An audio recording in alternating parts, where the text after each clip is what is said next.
and welcome to the United States Institute of Peace, and welcome to this forum on civil-military relations in Afghanistan, lessons learned from a 10-year engagement in that country. My name is Bob Perito. I'm the director of the Center for Security Sector Governance here at USIP. I'd like to also welcome those people that are watching us via the internet. We have a webcast in progress, and when it comes time to ask questions, I'm going to ask everyone to use the microphones so that the people that are watching can also hear us.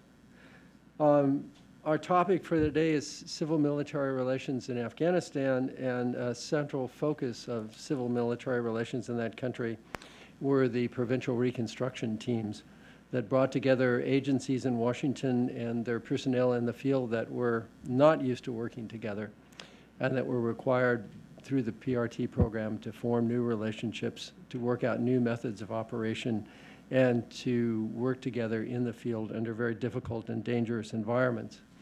I'd like to congratulate the Overseas Development Institute for its new report entitled Search for Common Ground, Civil-Military Relations in Afghanistan, 2002 to 2012, which provides a really excellent analysis of the PRT program. Beginning in 2004, the United States Institute of Peace conducted an extensive survey of provincial reconstruction teams in both Afghanistan and Iraq. Overall, USIP interviewed several hundred veterans, returning veterans of PRTs. These were in-depth interviews. Most of them run 30 or 40 pages. They're in print, and they're located in a oral history library on the USIP website. Provincial reconstruction teams in Afghanistan were and are today small joint civil-military organizations whose mission is to promote governance, security, and reconstruction. They're an innovation of the Afghan conflict that was replicated in Iraq, and they've been replicated in other countries as well. In Colombia, the Colombian government has created something that looks very much like a PRT, but it uses only indigenous personnel. In Afghanistan, PRTs found their origin in something called Coalition Humanitarian Liaison Cells, or chiclets. These were small groups of 10 or 12 Army Civil Affairs soldiers that were posted out around the country to assess conditions, to establish contacts with NGOs and UN groups that were already in the field, and to begin the work of small-scale reconstruction projects. To these tiny cells were added a force protection unit, usually a National Guard platoon, and 3 solitary officers from U.S. civilian agencies, someone from state, someone from USAID, and I never really understood this, somebody from the U.S. Department of Agriculture, who normally were really nonplussed at ending up where they ended up. The first 6 of the PRTs were located in areas in Afghanistan that were politically sensitive. They were in the areas controlled by the major ethnic groups. One of them was placed in the former Taliban headquarters, and another was set up in the headquarters, the operational headquarters of the country's most powerful warlord, Ismail Khan in Herat. The purpose of the PRTs originally was political. Their goal was to extend the writ of the Afghan central government. The original PRTs, and many people forget this, had an Afghan police officer, a colonel, on their staff. At that point, the Minister of the Interior still had responsibility for local government, and so having a MOI representative in the PRT was part of that. Unfortunately, that part of the PRT disappeared, and these became totally foreign enterprises. Over time, the PRTs got tasked to do more things. They were used as a way of getting ISAF out of Kabul. The U.S. handed off its PRTs to other countries.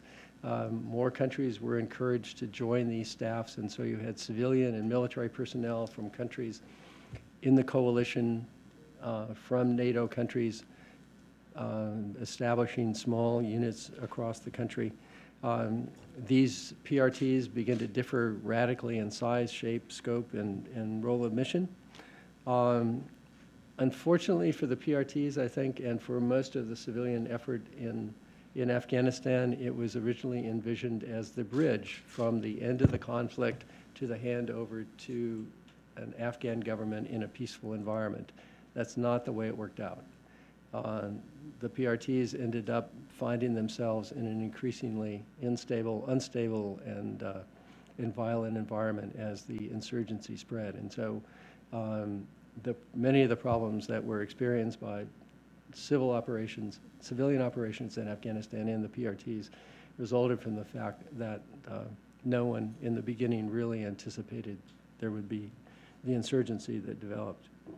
The people that we interviewed in our project, the hundreds of people that we talked to, had two impressions generally.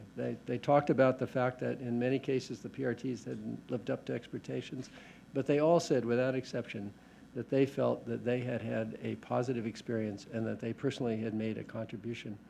And I guess probably all of us here have a personal memory associated with PRTs. Mine was, I got to the PRT in Jalalabad as the National Guard unit had changed over. The group of soldiers from Iowa had gone home, and a new group of soldiers from the Texas-Mexican border had shown up.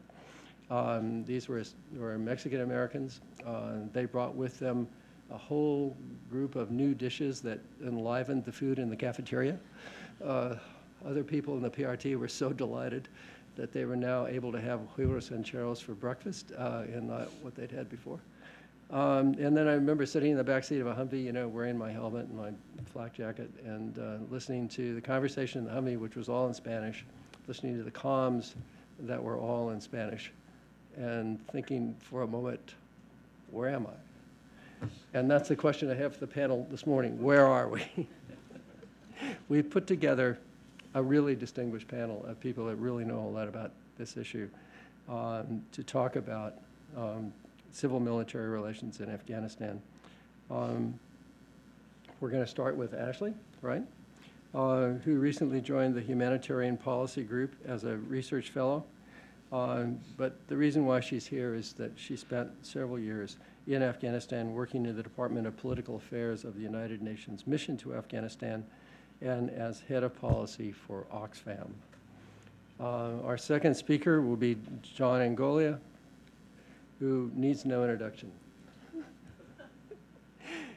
John is really here because when I first met John, he was director of the U.S. Army Peacekeeping and Stability Operations Institute at the U.S. Army War College up in Carlisle, and then he went on to Afghanistan and spent 2.5 years as director of the Counterinsurgency Training Center in Afghanistan. Our third speaker is Ann Vaughn, who is a senior policy advisor at Mercy Corps. Like the rest of the panel, she has extensive Afghan experience. Hers was in Kandahar in Afghanistan as a field program officer with the U.S. Agency for International Development. And it's always nice to meet a fellow former Peace Corps volunteer. She served in Nicaragua. And fourth, there's Lisa Search, who is the director of the Alliance for Peacebuilding Programs she is the director of the Alliance for Peacebuilding Programs on Human Security.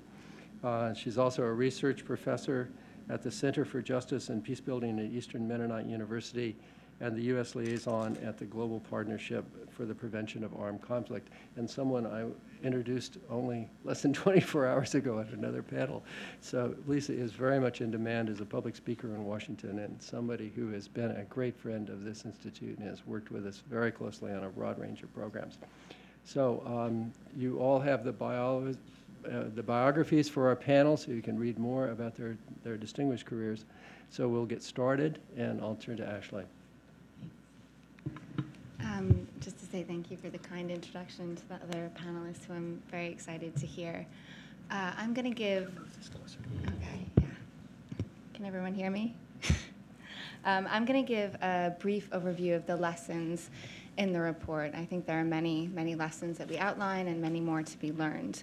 But I'm going to focus mainly on the perspective of aid agencies and what aid agencies got out of this experience or the obstacles that they encountered. This research emanates from a belief that in complex environments, there does need to be dialogue between aid actors and militaries to ensure that those aid actors can work safely. We sought to look at the ways in which stabilization in particular, and the PRTs, complicated that dialogue in Afghanistan over the past 10 years. So the first lesson is fairly obvious. Everyone needs more capacity, everyone needs more training, and they need more support. It's a complex operating environment where you have non-traditional military actors such as PRTs, but also you don't have your traditional humanitarian actors. You have multi-mandate agencies that do both life-saving assistance and also long-term development. You have contractors, you have private security companies. And so more needs to be done to sort of map the terrain and understand. Yet one of the major arguments against PRTs was they didn't have the capacity to be doing the projects and work that they were doing, especially early on. To a large extent, this was true and remained true despite efforts later on and across different countries to improve capacity, to improve oversight. But what's often not noted is that aid agencies were also working without a net. Often staff were not sufficiently prepared to be deployed to environments like Afghanistan where they would need a grounding in IHL, international humanitarian law, where they would need a strong grounding in accepted principles of civil-military interaction. And this is reflected in the lack of effective engagement and the lack of effective dialogue. The second lesson for aid agencies in particular is that in order to garner respect for the principles you espouse, you have to adhere to them yourself. There were concerns with the military strategy throughout the 10-year engagement that it blurred the lines between military actors and civilian aid actors, that you could no longer distinguish between PRTs doing development and civilian aid agencies doing development, and that raised concerns about aid actors being targeted. There is relatively strong evidence at this point that that's true. It did blur the lines in the perceptions of the Afghan public and among belligerents, and that's something that aid agencies who remain in Afghanistan after the combat troops draw down will have to deal with. However, while there was a great deal of discussion about principles by aid agencies and donor capitals and in their interactions with the military, the actual aid worker adherence on the ground to their own principles of neutrality, impartiality, and independence was much less consistent. Afghanistan is unique in that most of the government donors to aid agencies are belligerents in a conflict. They have troops on the ground. And so relatively all assistance is politicized. But the ways in which aid agencies dealt with this was that, some accepted money directly from PRTs to implement activities. Many more accepted money from donors to work in provinces where their troops were present, either on projects they felt met needs or on projects that could be seen as stabilization. And in essence, they were complicit in stabilization that they also were simultaneously railing against. And it's easy to see why this happened. Many aid agencies felt that Afghanistan was recovering from conflict and they should get behind that and support it. Many were seeking to meet the needs of Afghans after 3 decades of conflict in the best way that they could. And they sought to mitigate the damage. Many limited their interaction directly with the military. They refused to allow PRTs to visit their projects, for example, or they refused to brand their projects with USIP or DFID logos. But was it sufficient?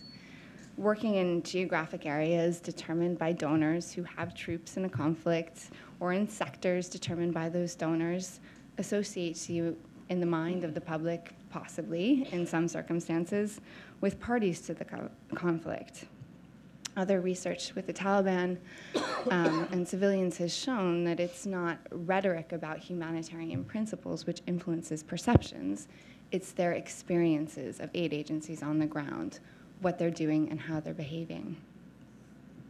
So, in sum, it's incredibly important to actually adhere to your principles if you want to see them respected by the military. The third is about the kind of dialogue that was productive. aid agencies and the military have different objectives. They have different ways of working. And finding common ground is integral to ensuring that everyone can pursue those objectives safely, or at least aid agencies can. Some of the most successful dialogue was on the protection of civilians around 2008, 2009. Aid agencies and human rights actors were able to engage with the military at a really opportune moment. There was a new military strategy focused on COIN, focused on protecting the population, on ideas of courageous restraint. And that was important because these actors, the aid agencies and human rights activists, were then able to engage on an area of shared concern, where the objective was the same, to reduce harm to civilians. Another thing that aid agencies and human rights actors had working in their favor was they had evidence. The UN and the Afghan Independent Human Rights Commission in particular investigated claims of harm to civilians, they publicized their investigations, they released reports, and so there was not only a sense of data from the ground and media attention, but it helped make the case that some things, for example, airstrikes were causing most deaths. It helped make the case that some behaviors by the military and others were more dangerous, and helped convince an already receptive, arguably, audience to change its behavior. And international forces indeed did change their behavior. They tightened restrictions on the use of force, they improved accountability, and civilian casualties dramatically dropped. Or I should say the civilian casualties that international forces were responsible for. In 2008, ISAF, the International Security Assistance Force in Afghanistan, was responsible for nearly 900 civilian deaths. By 2012, they were responsible for about 300. However, there were also examples where civil-military engagements were less successful. And often, there was a lack of shared objective. Often, aid agencies sought to engage the military in antagonistic and didactic ways. So one of the things we looked at was the Kabul-based civil-military working group and its rise and fall. They had some productive moments, and this was a key fora for international forces, the government, the UN, and aid agencies to engage. But often what we found when talking to people about it was that the central problem was that the military and aid actors were pursuing diametrically opposed objectives.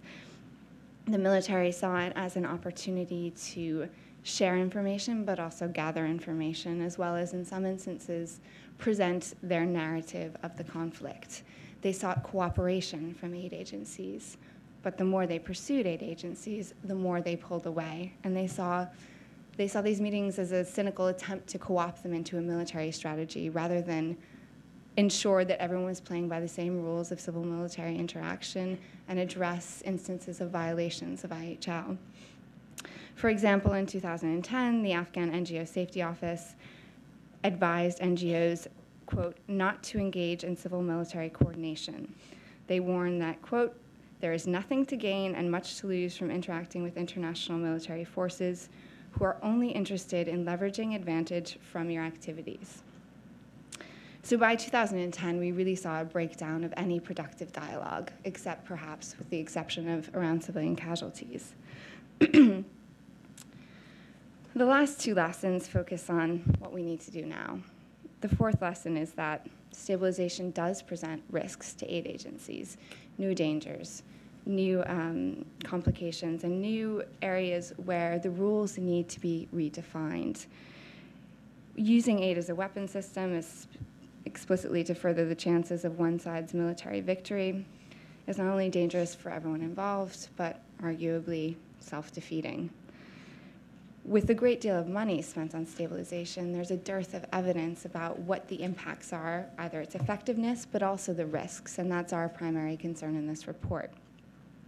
Unlike the example of civilian casualties, aid agencies constantly talked about the blurring of the lines, but were not able to gather sufficient evidence to make the case that it really did present risks to them and those they aimed to help. And that's the task now. Stabilization approaches, projects, interventions are not going away from Mali to Somalia, and it's really, really important, I think, for aid agencies to understand what the risks are, to be able to effectively advocate against them, not necessarily against stabilization approaches as a whole, but the elements that endanger aid workers.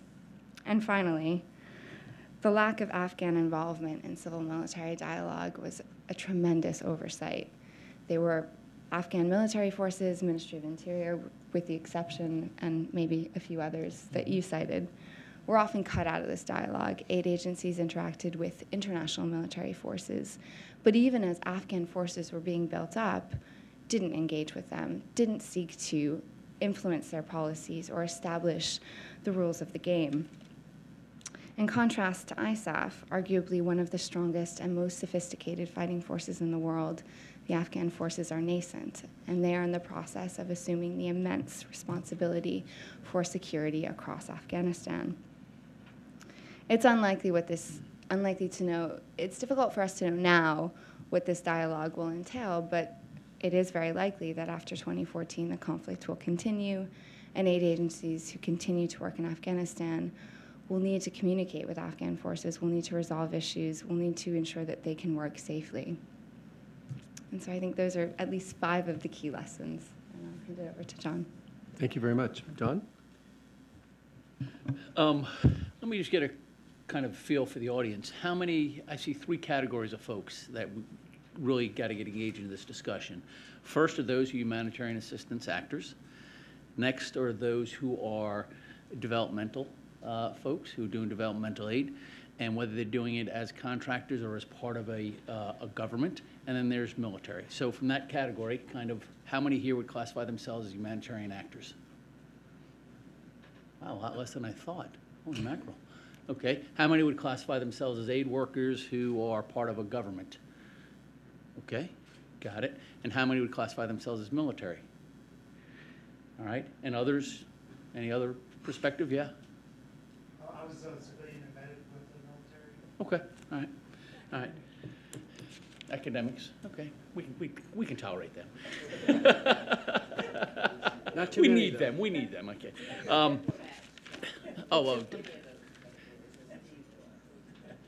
If you, I'm seeing you as part of the diplomatic corps, you're part of the agencies. So to go back, and when I look at this report, what I see is a rehash of an argument that's been out there for a real long time. It's looking at how we do developmental work through the lens of humanitarian, and they're not the same. And I can't see them as the same, and I have a very hard time seeing them as the same. So first, context. There's a gray area between when we end a conflict, when we then try to, or we're in the conflict, we get to conflict termination, and then we want to get to the conflict transformation piece. And there's that gray area, that in that conflict termination from when we were fighting to when we now have to terminate and transition, and we hope to get to the point where we can do conflict transformation. What are the steps that gets us to that conflict transformation? And what are the roles and missions of different organizations in that gray space? Because it's very clear when there's conflict what the roles are. It's very, and when you want to talk about conflict and humanitarian assistance within a conflict, there's no dispute. We generally don't have a hard time working together with humanitarians. The last time I checked, we do a pretty damn good job. If it's disaster relief or disaster assistance, again, I don't ever see that as being problematic. Then when you start talking conflict transformation, the role of long-term conflict transformation done by governmental development agencies and our diplomatic policies, okay, again, I don't see a conflict. But that space when we're trying to move from where we terminate the conflict and we're trying to get the groundwork established, okay, where you might have civil unrest, where you might have an insurgency, there's a lot of gray area out there because there's a lot of different challenges and competing pieces that you're trying to understand what is the evolving framework. Now in that space, again, there's still room for humanitarian work and there's room for developmental work. But humanitarian work, as outlined within this report, as you give the definition, focuses on populations in need. They must be provided support with no strings attached because it's a population in need, in crisis. And at any point, if someone could show me where ISAF, any military or government in ISAF prevented the population in need from getting support, I'd like to see it. I've never seen a documented case of it. I have never seen a documented case where the population in need was denied support by the military. So I'd like to see it, haven't seen it. I see humanitarians commenting on developmental work. Developmental work is not impartial. It is not neutral. It is given with strings attached. Even if you are a non-governmental organization doing developmental work, you must follow a rights-based approach to the application of that aid if you want to be in agreement with the United Nations. Gender, youth, religion. You are challenging conditions when you bring in a rights-based approach of developmental aid into a lot of these environments. You are challenging the norm. And when you challenge the norm, an amazing thing happens. People react. There's a reactionary pushback on that. So the fact that folks may have been targeted because of the aid they were providing, wow, imagine that. You're going in and you're challenging their prescription on how they do things because we have a rights-based approach to that and we don't agree with how you're doing things. There is a reason why there's a conflict. Call me crazy. I don't know. The last time I checked, there's generally a reason why there's conflict, and we're trying to get in there and fix that. Doesn't mean that how we do it, that we have the understanding. Doesn't mean that we do it right. Doesn't mean that we don't make mistakes. So did we make mistakes? Absolutely. But again, how do you look at developmental aid through the lens of humanitarian assistance when even in the own guidelines, when they write here on page 38 of the report, but in the guidelines it says, since current assistance work in Afghanistan largely entails rehabilitation and reconstruction rather than urgent life-saving activities. So one of the problems with the interagency working group on humanitarian assistance in Afghanistan was we spent all this time hammering out guidelines to work in support of humanitarian assistance when the major issue we were dealing with wasn't humanitarian assistance. We already dealt with that issue. Most of the time we dealt with it and dealt with it in a successful fashion. What we were dealing with was rehabilitation and reconstruction in which we were applying aid with a rights-based approach to how we applied that aid. There were conditions to receive aid. Those conditions were to work with the government. The charter of ISAF was never to be a peacekeeping mission. So I was kind of astounded when I read on somewhere in the middle of the report that they finally realized ISAF, after the second surge, that ISAF was not a peacekeeping mission. When in box 1 on the second chapter, it clearly states that ISAF was never a peacekeeping mission. It was a mission that was in there to help facilitate the outreach of the interim Afghan government to the people and facilitate development and reconstruction. So if you're going to do that, there are things, if you're going to get services from the government, then you must work with that government. If you're not in a humanitarian crisis, I have no obligation to provide you assistance, but I can say I can give you this assistance in return for you working in support of these activities. Because collectively, the idea of stabilization is that we're trying to enhance the role of the government to provide for its people. And most of the people in Afghanistan were very interested in having a government that could provide for them better than the Taliban did. And in fact, that was ISAF's mission. Now, one of the things you do talk about in this report is that early on, the humanitarians were smart enough to realize that we needed 30,000 plus troops in Afghanistan. As one of the lead planners for the initial attack against Afghanistan and the follow-on peace, that's about a number we recommended. And we got told, no, we're going to do the light footprint because we had Cheney, Rumsfeld, and that crowd, okay? I got that. You don't have to agree with them, okay? I didn't. But we didn't go to 30,000. And the reason why we needed 30,000 from a humanitarian point of view, I would dare to say, was that they needed somebody to secure the environment in which they could work, which was the charter of the military. But again, stabilization and coin are not military strategies. They're political strategies. And the military is a political actor. Let's not kid ourselves. I wear a uniform, or I used to wear a uniform, I'm retired now. I used to wear a uniform and I carried a gun, but I was given the right to do that by a government. I was doing that in accordance with international conventions and a charter that was given to us by the United Nations to do so. So I am a political actor. I may be military, but I'm a political actor. Counterinsurgency and stabilization are political activities, political strategies. They didn't just evolve in Afghanistan. These are strategies we have followed in this country and in other places. So it's nothing new on stabilization. And the fact that stabilization is in no way, shape, or form that I can see in conflict with humanitarian principles. By the Geneva Convention, I am required to support those humanitarian principles that you espouse. And I willfully do so, and have done so.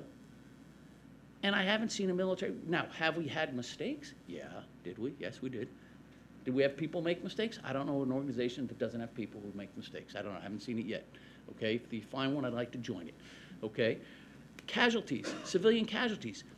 Civilian casualties, you cited the number, there were 900. I'd have to go back and check that number because I don't think we can verify those 900 were actually caused by the military. But that being said, of the casualties caused by the military, working very closely with organizations to reduce civilian casualties, at no time did the civilian casualties caused by ISAF ever exceed the number of casualties caused by the Taliban, ever. And our casualties were caused because of errors in procedure or judgment, but not intentional. The only one we could say was intentional was when the guy flipped out and went down to the village stability operations and slaughtered 16 people, but he was a nut job, okay? Our casualties in which we killed civilians was never intentional. When you play with guns, things happen. We made mistakes in judgment. Procedures were wrong. We worked with Civic, we worked with other organizations, and we improved those procedures. The Taliban slaughtered people for political aims. They did it. Terror is a tactic used to achieve political aims, intimidation. So again, you can talk about the casualty we caused, but we also worked overtime to reduce them, and we're able to significantly do so. Let's talk about targeting, okay, of civilians or aid workers, okay? Let me go back and look at Somalia. Somalia was a humanitarian crisis. That's what we were told as a humanitarian crisis. The military was asked to go in there to facilitate the delivery of humanitarian assistance. Unfortunately, the military went in there thinking it was a humanitarian crisis we're dealing with, and what we're really dealing with was a civil war. And we walked in ignorant of the civil war, wound up being seen as choosing sides, and as a result, wound up getting ourselves in significant trouble. But prior to us coming in there were armed groups targeting civilian aid workers, one of the reasons we came in. So that civilian aid workers applying aid, whether it's humanitarian assistance or developmental, being targeted by the opposition is nothing new, and it's happened. We got to do a better job before we throw out accusations that by working with the military you were targeted, that we have to sit down and really study that, show that, and then come to a realistic discussion on how we work through that. And then finally, we really need to look at this and differentiate between humanitarian assistance and developmental aid. I'm not saying developmental aid we did was well, but you cannot judge the developmental aid we did through humanitarian assistance lens because they're not the same.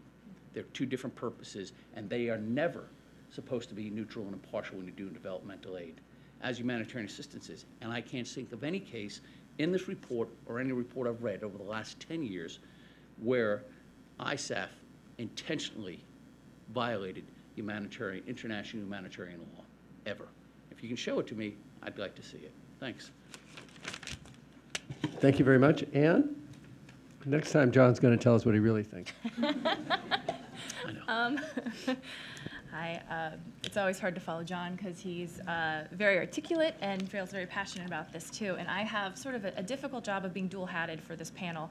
I am speaking as a former PRT, or actually District Stabilization Team Field Program Officer. I served in Kandahar City with USAID from 2011 to 2012. And responsibilities include working on a sort of a board to help work with local NGOs, and worked on gender issues, and worked on programs in Western Kandahar City. And then currently I work for Mercy Corps, which is a humanitarian and development organization, which we're proud to be. It has worked in Afghanistan since 1986. So under the Taliban we were working, and continue to work and plan on continuing to work there until as long as our partners and beneficiaries still want to work with us. And before I get to some of my prepared remarks, I thought John made a very interesting point about the juxtaposition between humanitarian development work. And I just wanted to flag one program that we're doing. It's a development program in Helmand, so one of the more kinetic places in Afghanistan, where we've trained, it's called Invest, it's funded by DFID, trained over 16,000 young men and women. So we've been using a rights-based approach, but also the community acceptance model, which is dependent on being accepted by the community and follows similarly to a lot of humanitarian principles, but this very important, distinct way of operating that NGOs most NGOs, not all NGOs, but most NGOs employ, where you work very closely with the community and that you are held accountable for your actions. And if they don't think you're doing the right thing, you're not invited back into the community or your safety is threatened. So we're able to do that using that approach that I think may get to some of the distinction in that, and that we need to preserve our ability to do community-based development, which requires, which Mercy Corps' operational principles is we do not let the military, ISAF, come up to a school we're working with. You don't show up in uniform, because it puts our people at risk regardless if it's a humanitarian project or a development program. So I just wanted to, before I jumped into other things. I just say, we ought to respect that. And I have no Okay, problem with great. respecting that. I'm just saying, I have absolutely no problem with respecting how you want to interact, and we absolutely should. That's Right. dialogue. But it's a perception, it hasn't proven. No, exactly. So we So- can get, that's one of my recommendations that we'll get to. But one of the top things, and as a former U.S. government employee, I wanted to flag why I went to Afghanistan in the first place was because I wanted, in Obama's strategy, it talked about 2009, came out with something called the District Stabilization Team that was supposed to go even further embedded than provincial reconstruction teams, to have civilians take some of the burden off of the military of doing governance and development, because it was really an unfair load to have the military be responsible for security, governance, and development. And we saw a lot of the repercussions of that, and civilians and the civilian surge were supposed to help mitigate and balance that, those responsibilities. One of the main lessons learned from my experience is that we need clear operational guidance, both on how non-governmental organizations, both international and national, and the military interact. So everything that John's just been saying. And a huge kudos to USIP, DoD, and Interaction for helping develop guidelines that very explicitly talk about that globally. The CivMil and guidelines and I'm gonna bust, the shorthand is the guidelines that are very important for all operations, and something that we're very concerned about is as special forces or other military actors proceed to have small footprints all around the world, that folks are not following those guidelines. So one of our recommendations and mantras is to help disseminate both on the military side and in getting these guidelines that tell you don't just roll up in your MRAP, but actually work through liaison officers, et cetera, so that you are not putting anyone's life in danger, either humanitarian opportunities or in development areas. To institutionalize that, put that into military doctrine, but most importantly, make sure that State Department and USAID are well-versed in these guidelines. One of the things I saw through some of my training through aid and State Department was that these were not very high prioritized, and it's incumbent on the civilian agencies and myself, when as a former aid worker, when I was down at the PRT, to make sure I'm telling my civil affairs guys, no, you don't just go to the school and announce. Like, what are we doing, folks? The government of Afghanistan asked us to do that, but plus so did the USAID implementing partners, and that was not prioritized. So that's on a recommendation that we need to push state and aid to really fully incorporate that into the Foreign Service Institute, and most importantly with our ambassadors and mission directors, to sort of pound them on the head over and over again about the importance of this, because it's hard for the NGO actors to operate without the backing of your immediate donors. So that's, and secondly, a sort of a subset of getting your operational guidance right is making sure that the civilians and the military also have cleared lanes on what they're supposed to be doing. While the strategy that got me all inspired to jump on a plane to go to Kandahar said that the civilians were going to cover democracy and governance and development activities, when I got to Afghanistan and was down in the muck of Kandahar City, which is a lovely place sometimes, my company commanders that I partnered with were told midway through my year there, no, you guys are responsible for governance, development, and security. And so by sheer force of personality, you would have to work your way into saying, yes, my ideas on what you should or shouldn't be doing with all of your CERT money, and this is what we should be doing, and we should be giving the Afghan government space to operate and do their own thing, and we shouldn't be doing things for them, was not, our thoughts were not on piece of paper as important. So really making sure that guidance, like what's the point of having civilians if we don't have the say in being able to shape some of the battlefield space, as it was called. So my second main point is getting the personnel that we're sending over there right, and the mixed right of people. Similar to this first point, but we had a huge problem. I worked in this grungy little office, and every month there would be another round of wonderful civil affairs officers that would just come in, and you could see, and the civilians had this sort of term for the Good Idea Fairy just came walking through the door with different ideas because of how they were going to fix Afghanistan. And there's nothing wrong with that. It is wonderful that Americans, we are nice people. We really want to help and try to make a difference. And you didn't leave your family and your dog at home to go to Afghanistan and not try to make a difference. But our mission there was not to get a nice smiley picture of yourself helping, you know, giving candy to kids. Our mission there was to support the Afghan government build up their ability to do development on their own. So really getting the right people over in the civ affairs jobs, in the civilian oversight, and really help empower USAID to be able to say yes or no to projects is incredibly important. And that's something, I'll just make a legislative plug for the National Defense Authorization Act that gets reauthorized every year in Congress, is we should have stricter rules on what the US government, what the DoD should be involved and able to sign off on, and really helping empowering our development experts in what they can and cannot be doing. So it's just one example that gets to why I agree with some of John's points, but want to nuance it, is when in development space, in this mix, and you framed it well, between conflict and development, there is this space that everyone's operating. Mercy Corps, we're in Helmand and Kandahar, like messy places, but we're doing development work there. USAID had a Islamic credit union trying to bank Afghans and get them into working within their community members to sort of do microcredit type activities. So great stuff in building community strength, so people weren't fighting with each other, they were all trying to pull their money together. I was really trying to get this wonderful elder to use this credit union, and it, all Sharia, Islamic, you know, perfect sort of thing to do in Afghanistan. And he would not sign up for this thing, get his elders to sign up for it, because my wonderful company commander responsible had $5,000 that he could just give him, literally just give him $4,999 with very few strings attached. So we're by that in-between space and not having better regulations and sort of lanes of effort, not even lines of effort, lanes of effort for people to stay among, we are perverting development and we're perverting stabilization.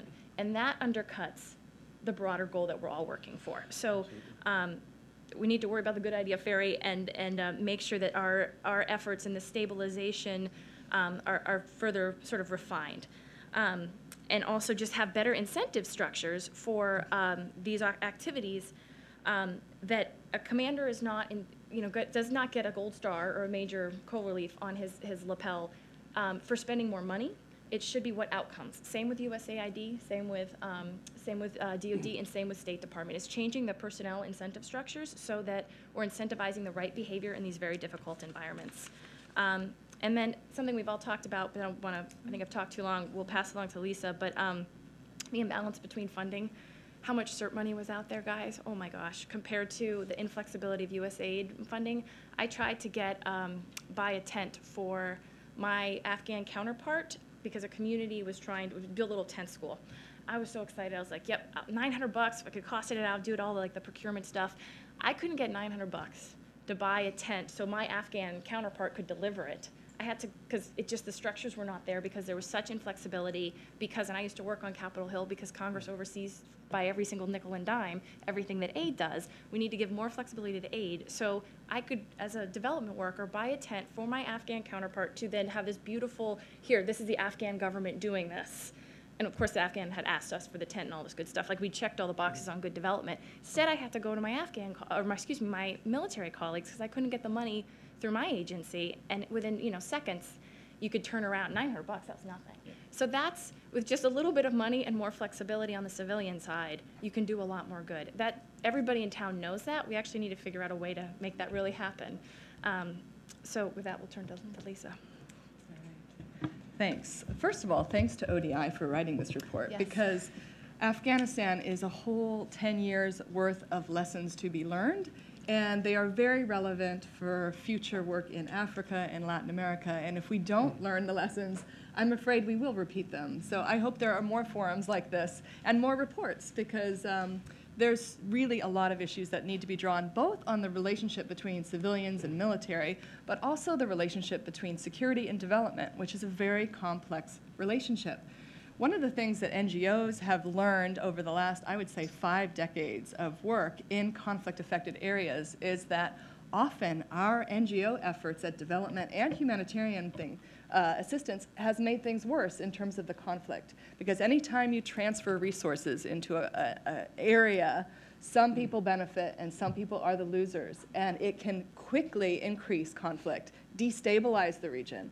So NGOs around the world have gone through a program of conflict sensitivity training in how to do no harm with the resources that they're bringing in, and really recognizing it's not, good intentions are not enough. That if you have a bag of cash and you want to go do good things, you have just as much likelihood of doing great harm. Mm-hmm. And I think a lot of the report really captures some of the negative parts of the PRTs in sort of undermining the sustainable development model by a charity model of delivering cash. So I think partly we need to take lessons away about the security development nexus.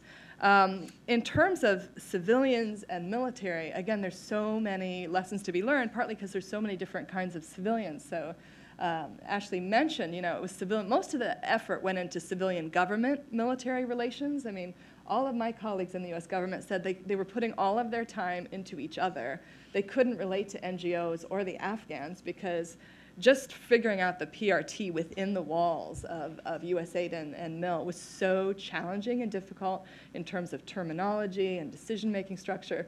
So I think, in a sense, that new relationship of civilian government with military posed a challenge also to the humanitarians and the development workers who are outside of government.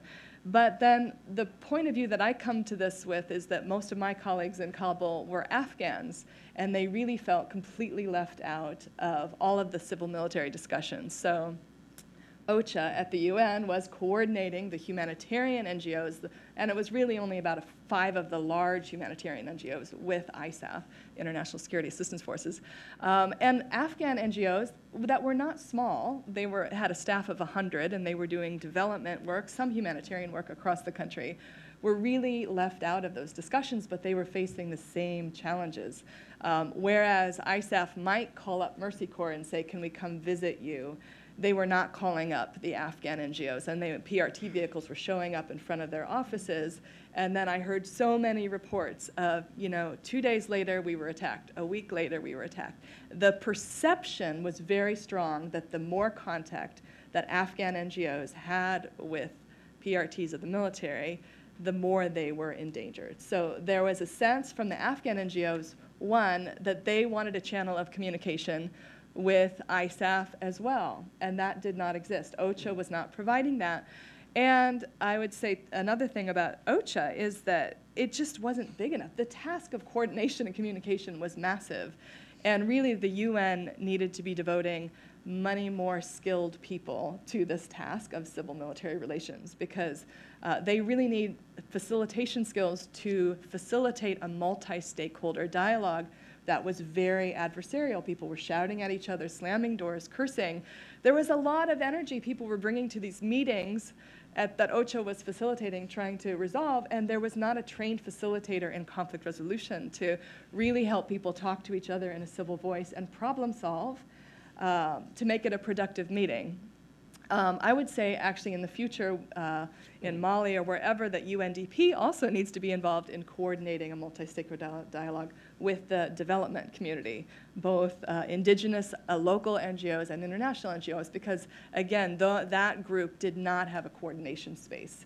And I think, as flawed as the UN is, that I can't see any other agency internationally that will be able to provide a space that NGOs, civil society groups would be able to walk into and feel good about communicating. So somehow we have to figure that out. I wanted to respond to John because we've been arguing about this for a long time under the stars at the counterinsurgency camp, where I went out and I talked with a lot of military perceptions about the COIN effort to reach out to civilians and embed with NGOs and try to really figure out how to win the hearts and minds by engaging with the population, because that was their orders for counterinsurgency. But then there were these civil military guidelines that were mostly for the humanitarian community. But there was, again, as you noted, Ashley, a lot of confusion about who is humanitarian, who is development, and a real blurring of the lines within NGOs. But I think Anne's point is that is right here, that all NGOs and all civil society organizations get their legitimacy and their acceptance, and they call it their acceptance strategy, through their relationships with the community. That is the primary resource that civil society organizations have, is how much does the community trust them? How much do they keep them safe by warning them of dangers and protecting them? And how much does the community allow them to carry out the work amongst them? So that is the currency of an NGO, is their acceptance in the community. In a place where military forces, security forces, are seen as legitimate and widely accepted, civil-military relations are much easier. But in a place like Afghanistan, I think the point that I would push back on you, John, is that they were not widely accepted. There was questions, as is documented in the reports, about the corruption of the Karzai regime. There was a feeling that international forces were supporting the power of the warlords and the mujahideen, and so putting upon the Afghan population leaders that they wanted to get rid of. And there was a sense that they were used, counterterrorism, night raids, and strikes against civilians at the same time as you're trying to win hearts and minds through development projects, which I think has left a bit of an unfair evaluation of the development projects, because I think a lot of communities, when they were asked, they're like, how are we supposed to accept aid from also when there's night raids going on in our community? So there was a sort of a competing, I don't think we'll ever know how much the development contributed to security, because there were forces against that. So I think when there's a question in the population about the legitimacy of foreign forces, NGOs, civil society at large, they have to think about, well, the more they associate with foreign forces and with the government that is not popular, the more they will be targeted. And I think, I keep trying to get researchers to look at this, those NGOs that were very pro-democracy, very pro-constitution, working for women's rights, they were still safer than the contractors who were directly seen as working with the military. That the Taliban, and actually I think it was some of your researcher talking with Taliban, the Taliban did see a difference between helping the foreign forces and working for some sort of democracy and development program that was looking at the process of governance and democratic participation more so than trying to win support for the Karzai regime. I think some of what ISAF did was trying to do broader governance work and democracy building, but I think a lot of the population saw them as trying to win support for the Karzai regime. And I think that was unfortunate, because I know a lot of people at ISAF didn't really like the Karzai regime, but there was sort of this is the best we've got, and we have to get the population to support them. But unfortunately, that made it more difficult for NGOs to work with ISAF because of that relationship. So, I think that your critique is fair, John, but I think that I would take it a bit farther to say that development and humanitarian workers all need a sense of being legitimate and accepted by local communities. And when they are being asked to assimilate with foreign forces, they lose that acceptance with the community. So they can no longer do their work, and they are increasingly targeted. So NGOs are in danger everywhere in the world. Our security problems are increasing everywhere. And certainly some people don't like it that we start girls' schools, and they will attack us for that reason. But we're even more likely to be attacked if we're openly collaborating. Again, I critique the report. You guys are giving lessons learned. Okay. I don't disagree with all of your lessons, but I critique the report. That's what I was asked to do. I have issues with the report. I don't have issues with some of the things that you're raising as lessons learned. So again, let's be very clear here. Yeah. Critique of the report, there are issues in the report. Lessons learned that you're talking about, there's some very good lessons learned. As I said up front, multiple organizations made mistakes at multiple levels, but the report itself does not go into the depth. Had the report looked at things like community-based development, which quite honestly in the discussion I had with the head of Mercy Corps, your former boss before you got there, at the Coin Training Center, I looked at him and said, sounds like counterinsurgency. She went ape. She didn't like it. But I said, let me open up the counterinsurgency manual and show you community-based approach. And she was, oh, my Lord. I said, so again, the things that you're espousing in a community-based approach is really what is espoused in a counterinsurgency approach, in a stabilization approach. It doesn't mean it was done correctly. Okay, so the right task was it the right task, or was the task done correctly? That's what I see as challenges. Yeah. Okay. Well, there's a spectrum of impartiality. I think that was my point. And so I think all civil society organizations and all civilians who are not in government need a sense that people will trust them, that they're impartial to specific political leaders, not necessarily impartial to governance and human rights. So I think that we agree on that. Final thing, I mean, I think that in terms of training, you mentioned there's a lot more training that needs to happen on all sides, because NGOs were a lot of the problem too, because there were so many divisions within NGOs and competition over funding and space. I think the future of civil-military relations really needs to go toward the growing local NGOs, local civil society that is increasing in every country around the world, and really is the foundation for long-term good governance and democracy. So 2 quick examples. I was in December training the 101st Airborne with USIP, and one of the 101st Airborne told me that when they were in Afghanistan, they saw this pickup truck, this Toyota truck, driving between villages, and they were about ready to target it because they just it seemed like an insurgent activity. And they couldn't quite think what else that Afghan could be doing in their pickup truck other than insurgent activity.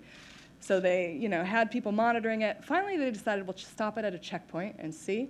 It was an Afghan family running an ambulance service, doing humanitarian activities, which, if you think about after Hurricane Sandy, there's lots of Americans who also step up and do humanitarian activities. And we don't all have logos on our shoulder and on our trucks. And I think this idea that humanitarians are these huge, large organizations and only they get impartiality and access is something that really has to change, because there are local humanitarian actors. And the military needs to have on their radar, watch out, one possibility for that truck should have been, they could be local humanitarian workers, and that had never occurred to the 101st Airborne. Well, more training is needed about all the different kinds of civilians and local responders who are doing good and helping to stabilize their context. I think within NGOs, that local international gap is also one that we need to address.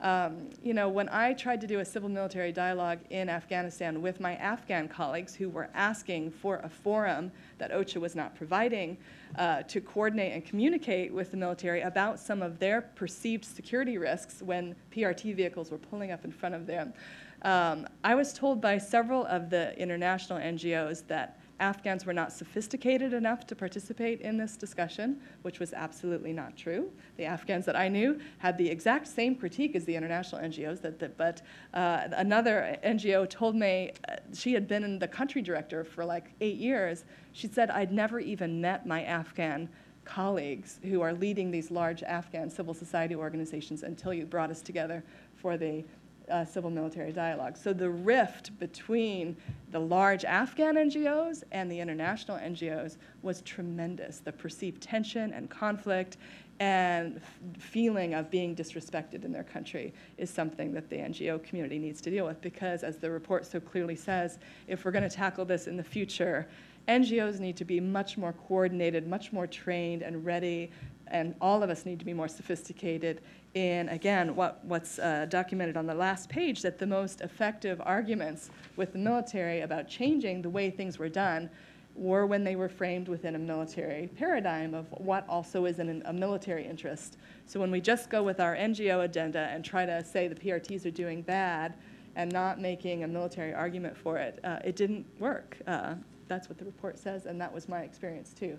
So as NGOs becoming more familiar with the stabilization, counterinsurgency, counterterrorism language and concerns, and being able to frame some of our concerns within that, that world is an important step. Thank you. Thank you very much. As you can see, we have a very spontaneous panel here. We'll try to restrain them while we give you an opportunity to ask questions. I would ask those with questions to move to the microphones on either side of the room. When you get there and when you're recognized, if you'll please state your name and your affiliation before you ask a question. And while you're moving to the microphones, I will exercise my prerogative as the moderator to ask a question to the group. And my question to the group is, this was all very enlightening, but does it matter?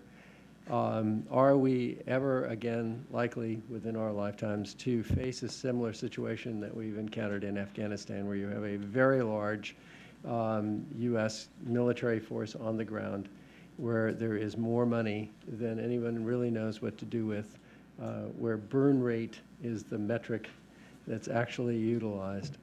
Are we, looking at the world today, likely to find ourselves in a similar situation? And if the answer to that is probably no, then what is one or two things that have come out of our experience there that we could really carry forward that would be useful? So I'll start at the other end of the panel. We'll work back and we'll ask for short, concise answers.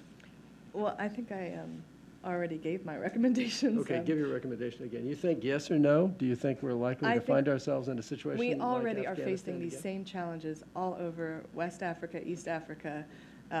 I think the lessons are very applicable. The scale of the money flowing into Afghanistan was probably unique.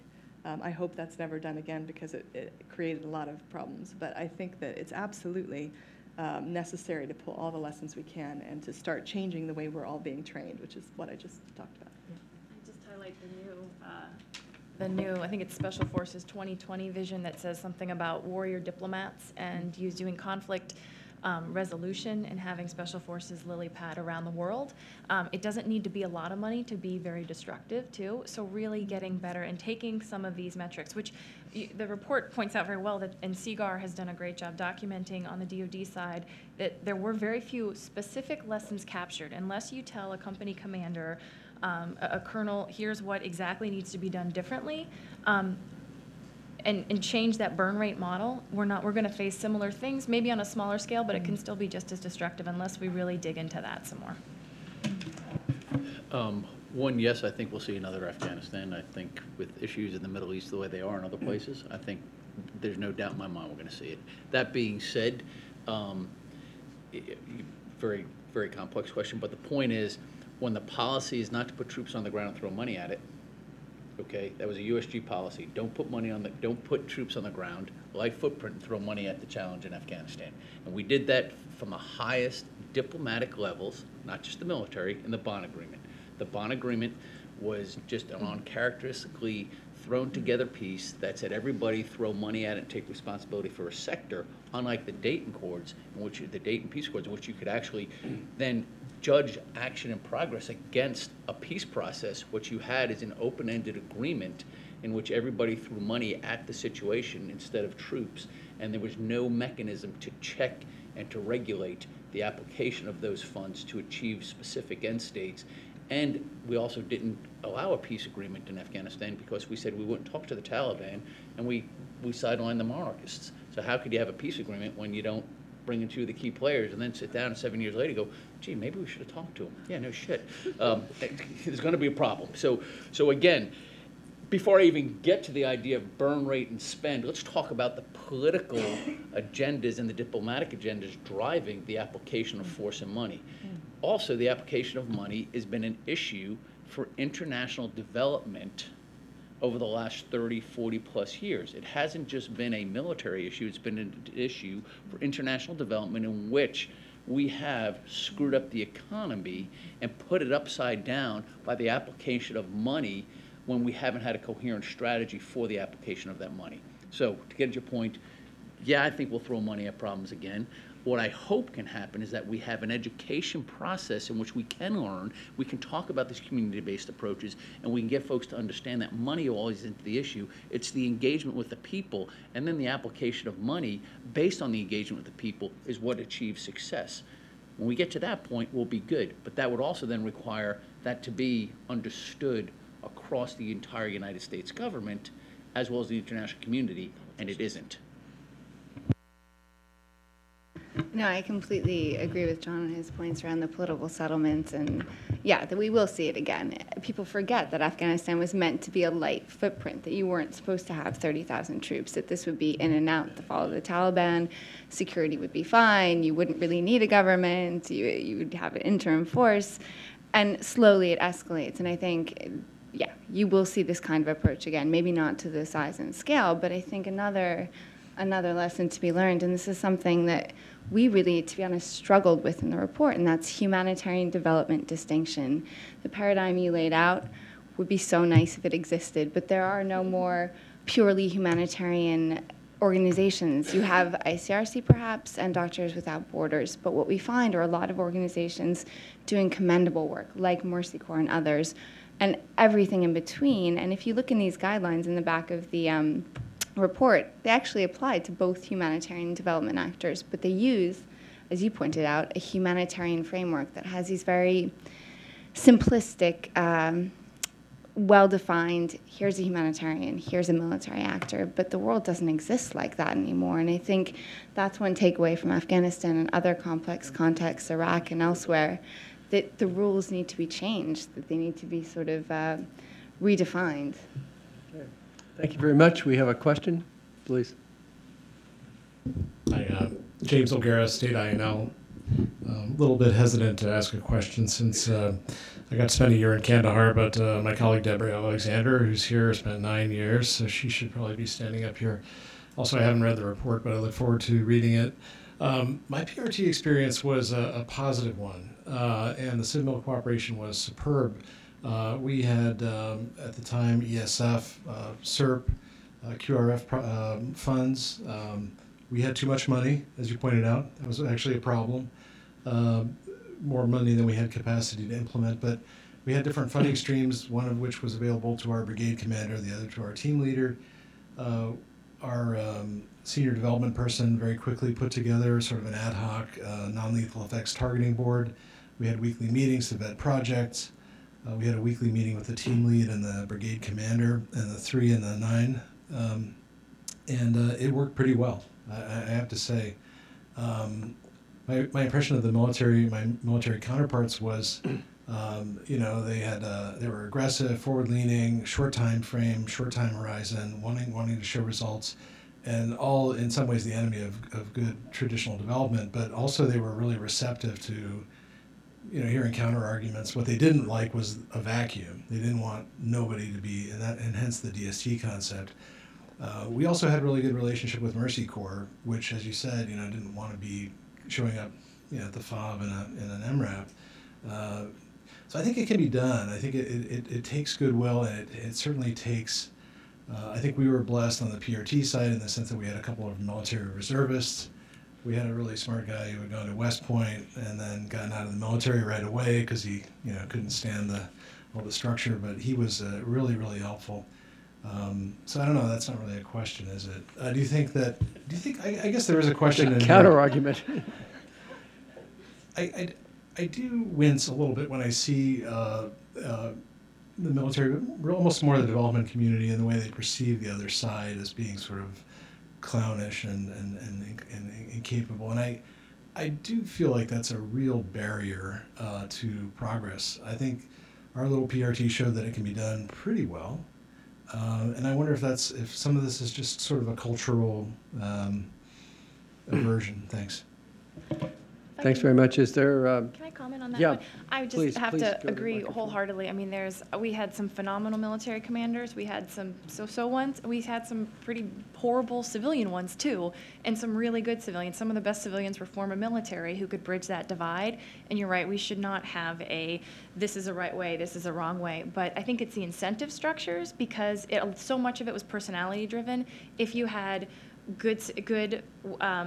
both good and strong civilian leadership and good and strong military leadership, who often, we had one of our PRT commanders was just top notch, did better diplomacy than any civilian I've seen.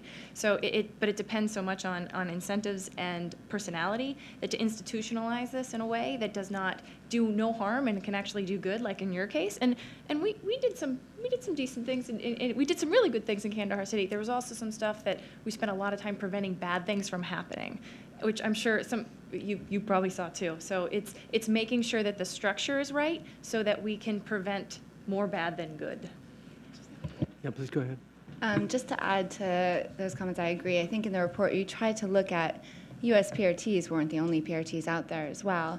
We highlight the experience of the Dutch and Ursgan and some of their approaches, and I think there are different models of working together and finding a way of establishing, you know, ways of working in a common operating space for various actors. But I think, another thing is that just going back to the points about leadership and personalities, and I think this is something that I experienced when I worked with the UN and worked very closely with the Kunar and Jalalabad PRTs. It was about that individual political will.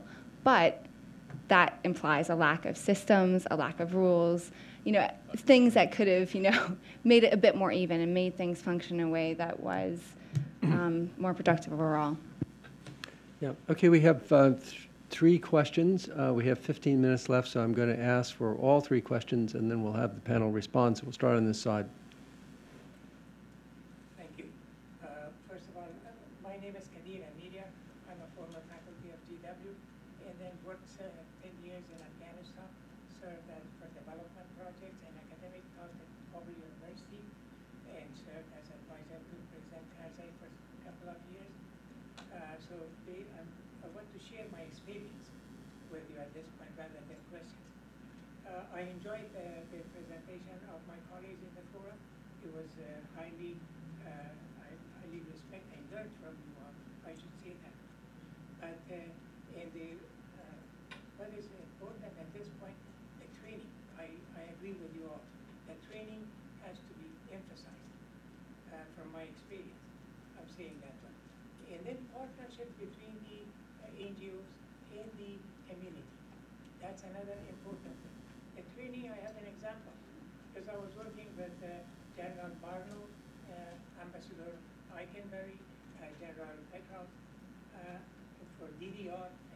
But when I went to when I was facing my colleague in the military service up to colonel level, I was asking questions, are they furnishing members of the battalion or with the Geneva Convention, with a translation of that one, or with a copy of that one, at least at the brigade level. But none of them had that one at their possession. They may have it in their library. I agree with that. But this is an example. But it's not a critic, because they've done a wonderful job. Afghans are very happy. They maintain security. I can see the changes from the 2001 to now. It's a big changes. You can, everybody could see that when that's visible.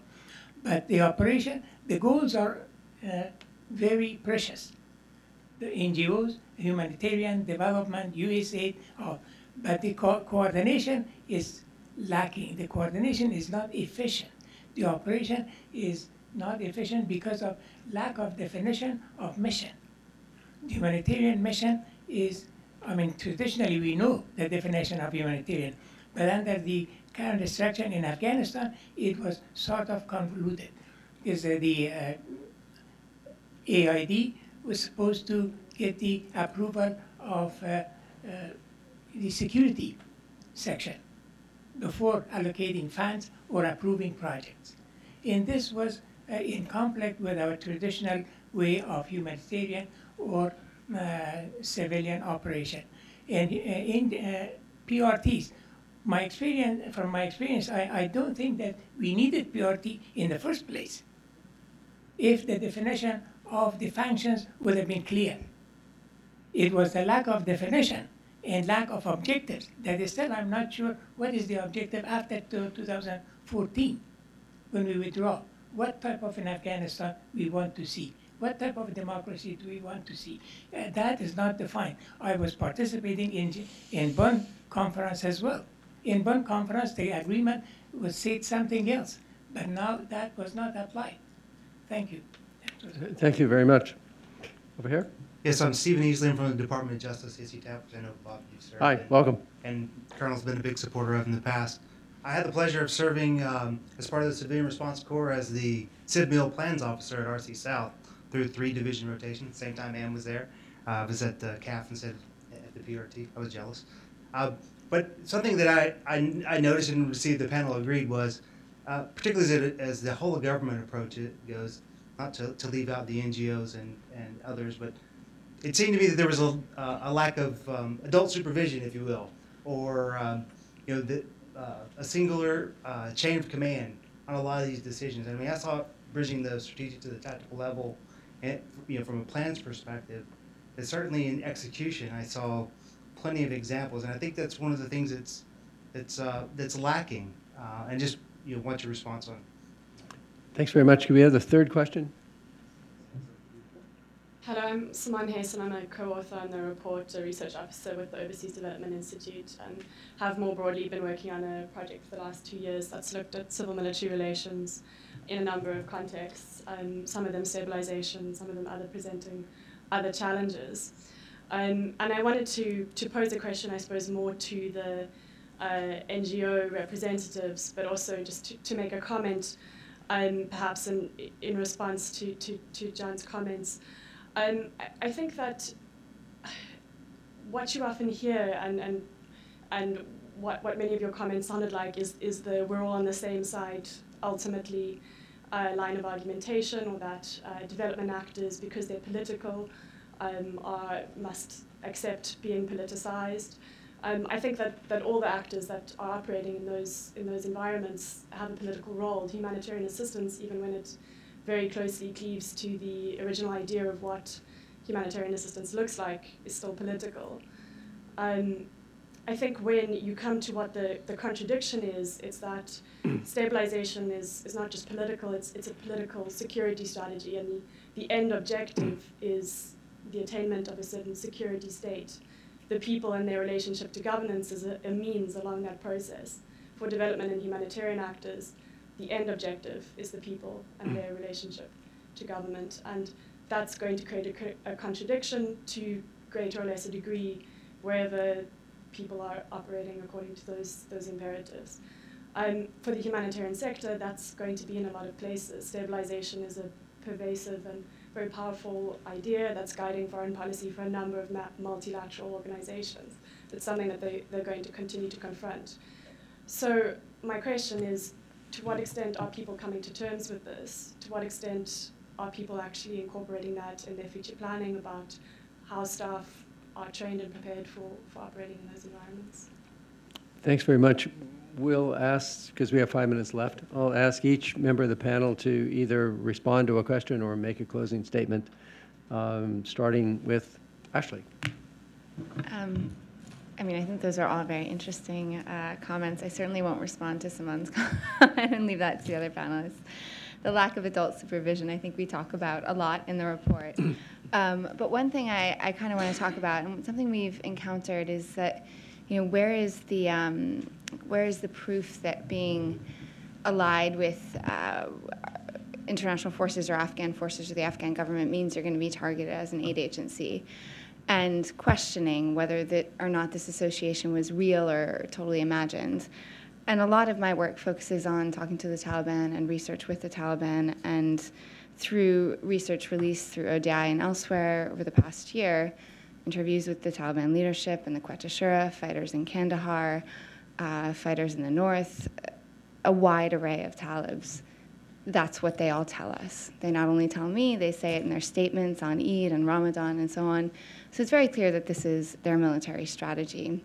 Agencies that have been able to engage successfully and do developmental assistance or continue to work in conflict zones, they're accepted by the Taliban according to the Taliban because they're impartial, because they talk to both sides. And that doesn't mean that they aren't supporting an agenda around progress and reconstruction. It just means that they're not perceived to be taking sides in the conflict. And I mean, it's incredibly complicated, and I think this has been a really interesting report to write, in that all of these different perspectives on the same issue, all of these different experiences, and an overall passion about the importance of engaging, whether it be the military, and as you were saying before, in your interviews, I think it was that everyone you talked to on the PRTs had a good experience. They were there to help. But again, it's just in the middle of a conflict, the way that you do that without putting aid workers at risk or civilians at risk, without the military compromising a strategy it believes and is indeed is risking their lives to implement, I think is one that will continue to endure and will be the tough legacy of Afghanistan. There's no doubt that there's conflict between humanitarian actors, military, and other actors in that space. There's no doubt. But again, what the report fails to do is lay out, in my mind, really the correlation there. Now, when you start talking about Afghan NGOs and the Taliban, got it. I mean, one of the things I had a discussion with Mercy Corps was, in fact, that a lot of what you're doing, they're allowing you to do because, in fact, they are drawing support from what you're doing. I mean, there's no two ways around it. You, Mercy Corps, are working in areas that are not friendly to the government, and you're innating their ability to do so because you see it as an imperative to support the people. ISAF and others saw that as well and did not impede that from happening. But as the government starts to reach into that area, how do we reconcile? How do we deal with it? So let's have adult discussions about it and not just point fingers. Let's have discussions in which we can clearly, in the education and the training, identify where there are conflicts, where there are perceptions, and whether you agree with the perception or not, what are the actions you take to not feed the perception. I have no problem with it. I showed up at places in civilian clothes on a regular basis against guidance by the military commander because I knew that that was the way to do it. And if I wanted to talk with folks and understand and have the ability to even dialogue, that I had to show up in violation of my guidance with no armored vehicles in a civilian cab in civilian clothes on a routine basis, okay? I did that. I traveled around Afghanistan that way on a fairly regular basis. But again, the point here is that there is a distinction between humanitarian assistance, and there has not been any documented case in which the ISAF forces prevented humanitarian assistance from being given. There is a conflict between developmental aid and how development aid is given, and there is disagreement on that, and that's a dialogue we should be having, not through a humanitarian assistance lens, but through a developmental assistance lens, and when impartiality, neutrality, in fact, should apply and when it shouldn't apply. That's the discussion. Had you had that discussion, I would have really liked the report. I just don't see it to that degree. What I see is a rehash of things I've heard for the last 10 years, and I didn't see you take the discussion any further, and that's what I would like to have seen. I think you could have taken it further. I'm not sure the discussion's moving forward. I think you could have gone further, that's all. I think you could, because I agree. I mean, what you're seeing here is that we do have a lot of agreement, not perfect, and we do share a lot of lessons learned, and I'm not saying you're saying we're perfect, because God darn, I know we're not. And you have some very good critiques that we need to go in and address, but the perception piece really has got to be the first place so that we can start to work together and dialogue better, and we're not getting there. And I just wanted to clarify, Mercy Corps is working in areas with the government too, and whatever, just to clarify that we're not supporting the Taliban, and actually, just to clarify, let me clarify. But you're working in areas where they're seeing this support. Where there is a lot of support for the Taliban, but we're actually working hand in glove with ministries within places like Helmand and in Kandahar to build, both help people, which is our mission, which also ends up helping the government too. And the reason that, again, going back to the basics of this, is that the reason we're able to do that is a community acceptance-based model, which is something that has been hard to for agencies, for government agencies to sometimes understand, because you generally have to operate. I had to walk around in body armor and in MRAPs all the time, and kudos to you for breaking the rules and going out in plain clothes to be able to engage differently, even though. So just on that front, just wanted to clarify that. But that gets to Simone's question on how do we balance the stabilization issue? And how we balance it is we look very closely at proposals that have come out of USAID, and a lot of NGOs, some of the ones in this room, we've all turned down, bidding on proposals that are too closely related to stabilization and go away from our core missions of helping people that need our assistance and that we think we can help better their lives. So I know it sounds, you can get poo-ha and that sounds too idealistic, but we've specifically turned down lots and lots of money that has gone to contractors and other groups who do not have that same specific mission. I'm not saying it's bad for other people to do it, but we're not doing it. So there's the lines that are being blurred there. And to Steve's point on interagency, that's a whole other conversation, and a lot of needs get to be done. But just wanted to reiterate and go back to James' point too about there are great folks in the military and in the civilian world, but how do we, and what we need to do to move forward in all of this debate is take some of these lessons learned though and really institutionalize them, because God forbid we're back here in 10 years rehashing the same damn debate. So putting those structures into place to ensure that we're aligning the incentives of our own bureaucracy, which was the most challenging thing for me, and I'm sure it was for you, James, too, is dealing with your own bureaucracy so that you're able to do the right thing by your own mission and support the mission, not necessarily get confused by burn rates or anything else under those lines. Thanks. All right. I think that one of the things that we've all said is that good intentions don't necessarily end up having good impacts. And so one of the lessons learned is how do we criticize our own good intentions and push ourselves up front to do more of the consultation. The civil military guidelines that Anne was referring to were negotiated here in 2008 because of a lot of the tensions. But they really still are not being mainstreamed in terms of training. And there's a whole lot that goes behind them in terms of acceptance strategy and what different kinds of civilians are out there.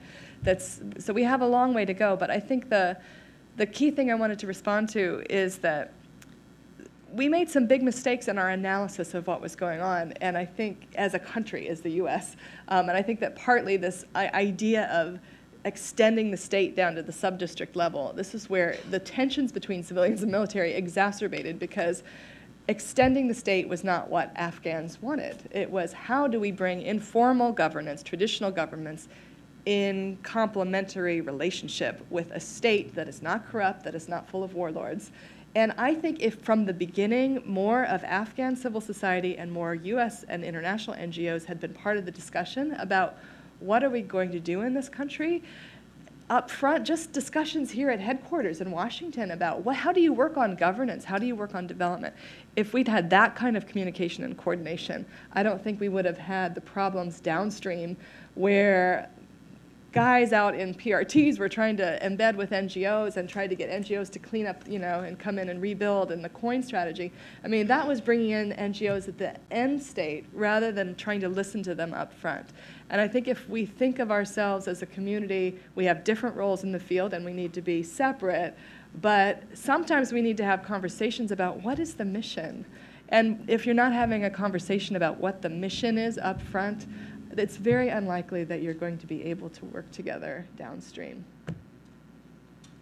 And on that note, we'll bring our discussion here to a conclusion.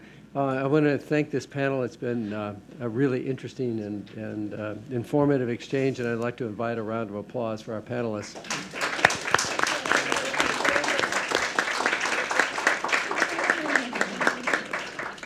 Once again, I'd like to thank you all for coming, and we're adjourned.